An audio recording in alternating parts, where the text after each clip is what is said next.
How y'all doing, man? We're good, Nick. How are you? It's great to have you back. What a great welcome, Nick, right? That Jason can't say hello. He comes right at you with a beard.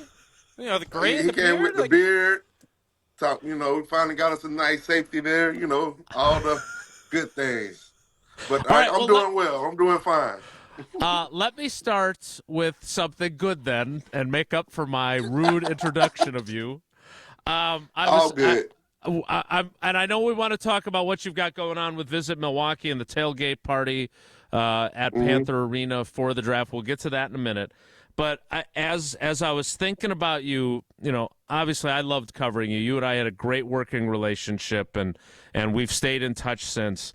But I found myself wondering, there are so many photos in Packers history. There's only a handful of them, though, that are iconic, right? Like Jerry Kramer carrying Vince Lombardi off the field, right? And him looking up at Vince Lombardi. But one of them is you in the end zone in Super Bowl 45. Arms outstretched to the heavens after your pick six touchdown. My question is, I see a photo, just a little tiny piece of a photo behind you. Is that photo, or that looks like Lambeau Field? So that's not that's it. that Lambeau. Yeah. That's to get us in. That picture right there, that's to get us in the playoffs right there. Okay. That's over the Chicago Bears, the last game of the season. So is it somewhere in and I know that your wife runs a very tight ship. We've talked about that before. You'd be lost without her, just like Tausch and I are the same way. But is that photo somewhere in the Collins house in a very large shape on like a canvas? Is it somewhere? No, this actually, I'm in my office at work. I'm coaching at Bethune-Cookman now. I'm the cornerback coach there. So it's in my office. So you do not. So no, but you don't have the one from the Super Bowl in your home anywhere? I have that in my man cave. I do. Okay, good. I do. How is coaching going? Before we get into anything else, because I did know that you went back to your alma mater. Yeah, you and Woodson, man, you guys talked like you weren't going to coach. You just were going to live your life, and now you just couldn't help yourselves, could you? Hey, man, had to do it, man. I think it's just a blessing to have this opportunity to give back. Just to be around young men, teaching them the game, keep teaching them the right way to play the game. And it's also just, it gave me something to do and be around the game. So I love the game. And, man, I got tired of seeing bad football out there. Nick, did you talk to Al at all about kind of the journey because I would have never guessed. I don't know if you felt the same way. I never would have guessed Al Harris was going to be a coach. Like, that just was not where I thought. Man, that was crazy. I never saw that coming at all.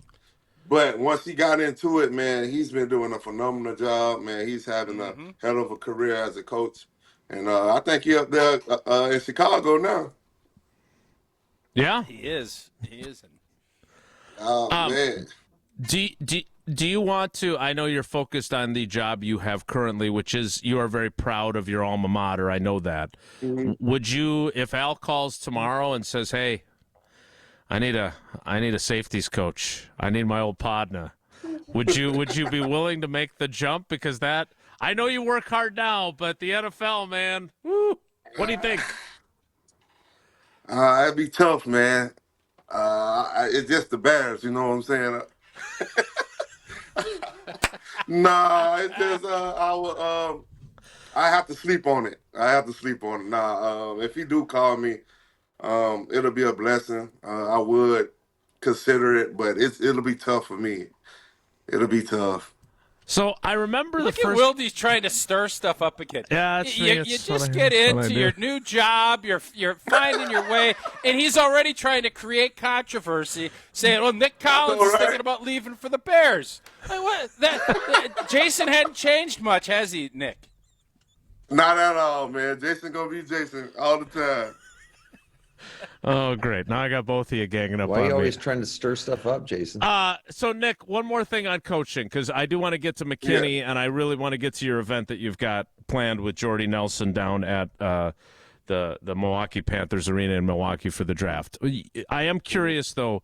You know, I remember when you came on with Tausch and I early on in the show's existence, and you were like the bus driver, right? You were taking the kids to school, picking them up, taking to their, and then you were coaching at the high school, right? So, what has it been like to get into this? And you said giving back, and you joked about bad football, but you're one of the best to ever do it, man. And so I got to think that these kids love having someone who did what you did now helping them become better players. What's it like for you to feel that? Man, just to receive the love, and sometimes, you know, you still get the bad apple sometimes. Some guys still want to do it their way. Then you got some guys that really dive in and just try to pick your brain, ask the questions that's necessary to be great. But yeah, man, it's I love what I do, man. Just to see these guys flourish and the academics and also on the field. And just to, you know, it's no gratification for me. It's like I'm a proud big dad of all these kids that I was able to coach and, you know, just be a part of their life and be a part of their journey. So, man, I think what's more gratifying is when they give you that call whenever they done and they don't moved on and they be like, Coach, man, you was right. You told me this is how it was going to be. I think that's the more rewarding than anything. Well, you certainly give them something to strive for, too, because I remember when you were drafted, you know, a lot of us didn't know a lot about you. There was a pick before you that got a lot of attention. It was they picked a quarterback. I can't remember his name. But Don't do 12 like that, man. Don't do 12 like that. I kid. But you obviously built an incredible career, and we wish it would have lasted longer. But the fact that you're giving back to these guys, I absolutely love it. So speaking of you and connecting with people, you've got this thing with Visit Milwaukee. It's on the Saturday of the draft. You guys are having a tailgate party. Jordy's going to be there. Maybe I'll show up and try and get him to come out of retirement since I'm always being teased that I still want him on the team. But you're doing this at Milwaukee Panther Arena. For folks that are interested, they can go to visitmilwaukee.org. The $75 VIP tickets are available now. There's also $10 general admission tickets. It's presented by Potawatomi Sportsbook. How often do you get back to Wisconsin? Because I'm guessing when people see you, they're excited to catch up with you and see how you're doing. Man, I'm in and out at least 3 to 4 times a year. Man, it's just amazing when I do go, you know, come back up into Wisconsin. Man, it's just the love and the appreciation of the time that I was there, and I just love just to be a part of that. You know, I think you can't take it for granted. You know, we work so hard, Tausch, you know, we work so hard just to, you know, be out there doing something we love, but it goes to the fan because the fans always showing us love and being there for us when it counts the most. No doubt about it. That's one of the great things about being a Packer and a former Packer is the fans still love to show their appreciation. I think that's one of the cool things. And Nick, you were one of the best to ever do it. And as Jason mentioned when we were introducing you, it has been a while. We've had these discussions for 10, 11, 12 years. Nobody's been able to kind of figure out replacing Nick Collins. And then last year, for whatever reason, the Giants say, we're not going to re-sign Xavier McKinney.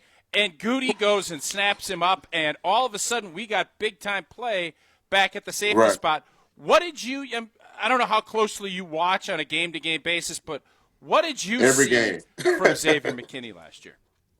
Man, I saw a lot of great things, man. I like the way he go attack the ball. I like the way he approached the game. And he brought a lot of excitement to the game. Something the Packers been missing on the back end for a while. And that's what it's about. How can he get all the guys around him to play on the same level that he was playing on. I thought he brought that veteran leadership to the Packers, and that's what they needed. And it was awesome to see that. That's once again back there on the back end. Yeah, Nick, when Charles came, it seemed like things kind of swung, and watching film, and I always laugh because Al would come in sweatpants all the time. Next thing you know, he's rocking a suit. You guys are all coming in game days, all dressed up. But changing that tone, and we saw a ball hawk again. You were a ball hawk. I guess, could you kind of just take us in, and how does that change when you see somebody else doing that? I know you guys used to do, and it wasn't bounties, but you used to have things where interceptions and during training camp, and that competitive juice that carries over to everybody else, and that brings and elevates the rest of your secondary. That's just as important, I would guess, as what from Xavier doing it himself, right? Absolutely. I think that's what you need. You need to be competitive at every segment of the game, and practice in the game as well. And I think that's what Charles brought to us, and showing us a different way. We was able, like you said, we had drop balls, missed interceptions, that we had a little pot that we used to put money in. So whoever get a pick in the game, that's who win the money. So it was just something to, always stay competitive, always having that competitive edge. And I think, and I don't know if they still doing that or what they doing, but I think what Zay did was teaching the young guys, man, you got to get in the film room. You must study. You must know what our opponent's trying to do to us. And I think you break the game down in different segments. On third down, who they go to play on third down. When the game is on the line, who they want to go to. Is just the little things that people don't really think about throughout the game. And I think this year they did a good job. Bringing McKinney in and to do all those things to help the young guys figure things out. So because Charles would go into detail, he comes on the show, at least once a year, and he went into some detail. How much of that did that change the way you approach the game, just in how Charles watched film? Because I think we all watch film, and then you're really watching it and understanding what you're looking for so that it will carry over to a game. How much of Charles's, I guess, leadership did that matter to your career? A lot. He helped me a lot. It's all about your pregame checklist. You got to know the down and distance. You got to get the call. You must know the formations. You must know all the adjustments when the offense is shifting and moving around. So you got all this playing through your head at the same time, and you got to get everybody lined up. I think for me, it was just, okay, do I have my brother's back? Because Charles would jump something in a heartbeat. And we had that relationship where he'll say, "I'm gone." I know, okay, I gotta get over the top. Same thing. If I see a play and I recognize the formation, I look at him and I'm gonna take it. If he come inside, I'm gone, and he replace me. So it's just all about knowing your brother and knowing the defense and how it worked for our success. And I think that what helped us be one of the best defense that ever played the game. I think one year we had more interceptions than we had sacks. That's unheard of, And man, it was just beautiful to have all those guys on the back end just on the same page with the same goal, same purpose. Man, we were special back then, man. Was that verbal? Was that verbal if you decided, hey, Charles, I see this, I recognize the route, I recognize the formation, and was there ever a case where there wasn't the communication and a big play happened and you all had to go back over to the sideline and explain that maybe you saw something, you jumped it didn't work, and a big play went the other way? Man, I remember when Charles first got here, quick little story, when Charles first got there, we were down in Miami. And we both recognized the formation. We both was like, if he come inside, I'm going. So he was like, I'm the veteran, so I'm gonna take it. But I was like, I was the young head, stubborn, like, nah, this my play. And we both jumped on it. The guy behind us caught the touchdown, and me and him got in a little altercation. But with that altercation, that's how we grew closer. The bond was there, and that's when we had that real heart-to-heart sit down, and the rest was history. It also helped that you guys won that game 34-24 instead of losing it. Was that the game where Clifton got the bad sushi? I think that was the bad sushi. Yeah, Bad sushi in the strip mall.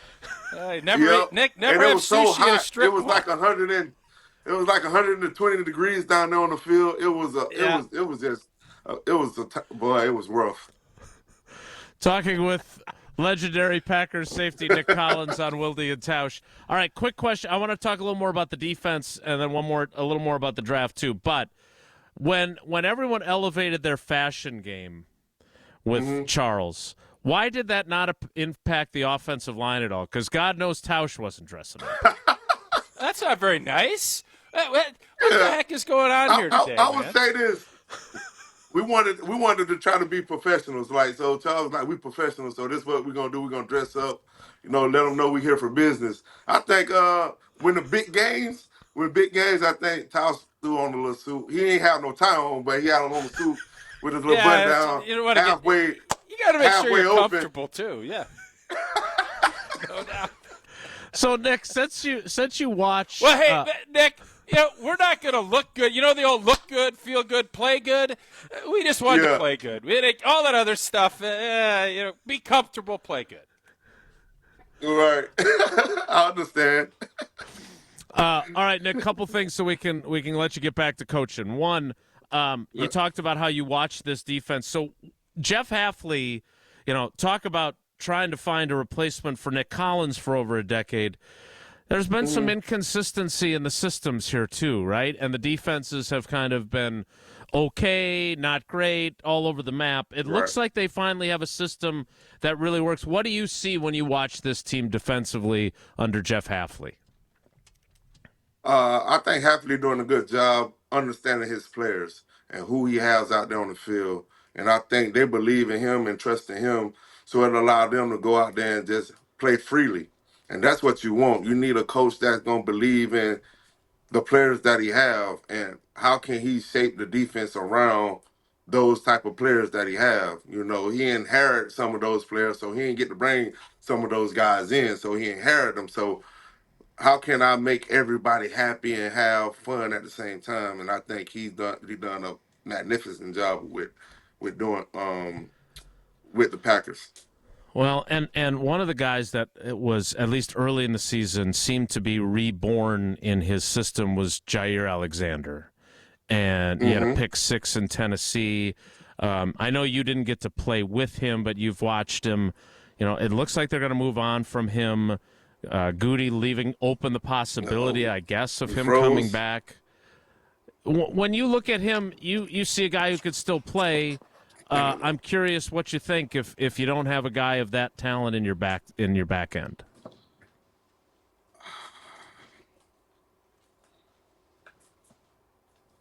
Like, do you view him as a piece they can't live without? You know what? Alexander is a great player. When he's on the field, that's the type of guy you want on the field. The thing is, how can we keep him on the field? Right. And I think that's the decision that the Packers gotta, figure out. Do we want to continue to have this great player, but how many games we gonna get out of him? And I think there's no knock on him. It's just, man, it's the nature of the business, right? I think for the past 3 years, he probably played 12 games. Yeah, maybe about a little more. Half of their games he's played. Yep. So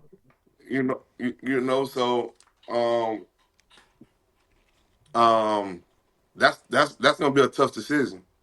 I think, do you give him to training camp and see what he can do and see that, or are you go ahead and cut ties? I don't know. Yeah, they definitely face a big decision there. All right, before we let you go, again, it's visitmilwaukee.org. You can get tickets. It's Nick Collins. It's Jordy Nelson. It's at the Milwaukee Panthers Arena. Tickets are on sale now. The event is presented by Potawatomi Sportsbook. All right, before you go, Nick, I made the joke earlier about that 2005 draft because that is the Aaron Rodgers draft. It's not the Nick Collins draft. But Right. they got a damn good football player in the second round, Nick too. Collins, it was the Nick Collins draft. I can tell you that. Absolutely. Coming from a small school, boy, you couldn't tell me nothing. Second round behind Aaron Rodgers. Oh, man, Aaron I'm Rodgers. living the life. No, Nick played a lot earlier than Aaron Rodgers did. I can tell you that. That's also true. Yes, exactly. So just take us back to. I can say that, I did start before you did, so. You did? Yeah, I'll say I'm it for winning. you, Nick. I got no problem saying that. So take us back as we let you go. Take us back to your draft day. Think back to that day in 2005. What stands out still in your memory 20 years later? What stands out? My parents and my agent knowing that I was gonna get drafted high, and I didn't think I was gonna get drafted into 6th or 7th round, right? And they had this big party, surprise party that I didn't know nothing. So I was, young. I was like, I'm gonna just hang with a couple of my buddies. We're gonna go to the mall, run around looking at some females here and there, just having a regular day. And my mom called and was like, hey, I need you to meet me at this conference room at this hotel.